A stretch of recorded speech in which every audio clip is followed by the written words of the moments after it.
અમારી રજૂઆત છે કે અવારનવાર સૌરાષ્ટ્ર યુનિવર્સિટી ક્યાંક ને ક્યાંક વિવાદોમાં આવતી હોય અને ક્યાંક ને ક્યાંક તેના દ્વારા નાની મોટી ભૂલો કરવામાં આવતી હોય છે. પણ આજે જે તેમને ભૂલ કરી છે તેને મારી ધ્યાને આવી છે તે કહી શકાય કે વિદ્યાર્થીઓના ભવિષ્ય સાથે છેડા કરવાનું કામ છે.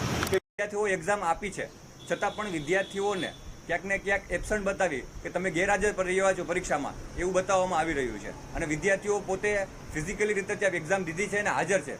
અને ત્યારબાદ વિદ્યાર્થીઓ ત્યાં ગયા છે યુનિવર્સિટીએ, તેને વિદ્યાર્થીઓ રજૂઆત પણ કરી છે, વીસી સાહેબને કરી છે, પરીક્ષા નિયામકોને કરી છે કે સાહેબ અમે પરીક્ષામાં હાજર છીએ છતાં પણ અમને ફેલ ગણવામાં આવી રહ્યા છે. ત્યારબાદ તેને વર્ષ જેવો ઘણા બધા વિદ્યાર્થીઓનો સમય થઈ ગયો, ઘણા બધા વિદ્યાર્થીઓનો 2-3 મહિના થઈ ગયા છે. પણ આજ દિન સુધી યુનિવર્સિટી દ્વારા કોઈ પણ જાતનું કે કોઈ પણ રીતે એક્શન લેવામાં આવ્યું નથી કે એના રિઝલ્ટમાં હજુ પણ એબસન્ટ જ બતાવવામાં આવી રહ્યું છે. વિદ્યાર્થીને આગળના સેક્ટરમાં જો એડમિશન લેવું હોય, છાત્રાલયમાં એડમિશન લેવું હોય તો તેના માટેનું રિઝલ્ટ બહુ મહત્વનું બની જતું હોય છે. પણ જેના કારણે આજે કંઈ કહી શકાય કે વિદ્યાર્થીઓને એબસન્ટ બતાવી અને ઘણા બધા વિદ્યાર્થીઓ છે, મારી સાથે વિદ્યાર્થી પણ ચાવડા અભિષેકભાઈ પણ છે કે જે પોતાને પણ જે એબસન્ટ બતાવવામાં આવી રહ્યા છે. તો આ ક્યાંક ને ક્યાંક યુનિવર્સિટી દ્વારા જે કંઈ પણ કહી શકાય કે તે સંપૂર્ણપણે આ વસ્તુ ચલાવી લેવામાં ન આવે. જે વિદ્યાર્થીઓ પાસ છે તેને પાસ કરવામાં આવે. અમારી પાસે અમુક વિદ્યાર્થીઓનો ડેટા છે. તો ચાવડાભાઈ જે આપણે છે તેમનો જો ડેટા બતાવું તો એમના એક રિઝલ્ટમાં જ અહીંયા આપણે જોઈએ છે કે એબસન્ટ બતાવવામાં આવી રહ્યું છે. પણ ત્યારબાદ તો તે એબસન્ટ હોય તે હાજર ના હોય તો તેની પાસે હોલ ટિકિટ ક્યાંથી આવે છે, તમારા સુપરવાઇઝરની સાઇન ક્યાંથી આવે છે?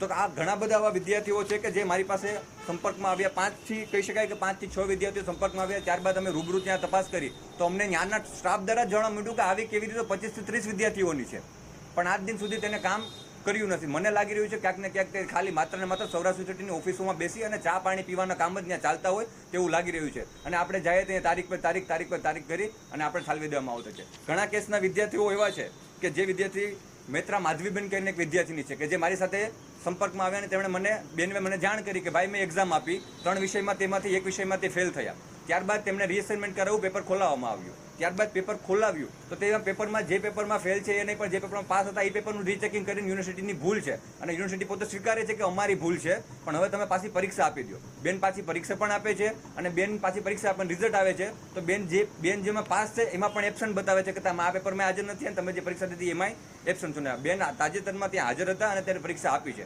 તો આ પણ એક ગેરનીતિ છે. ત્યારબાદ એક જે જિજ્ઞાસા બેન કરીને છે સરવૈયા, એ બેન પરીક્ષા આપે છે.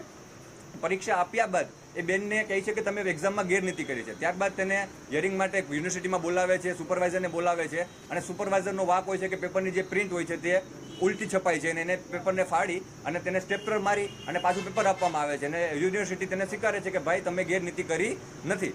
આ સ્વીકાર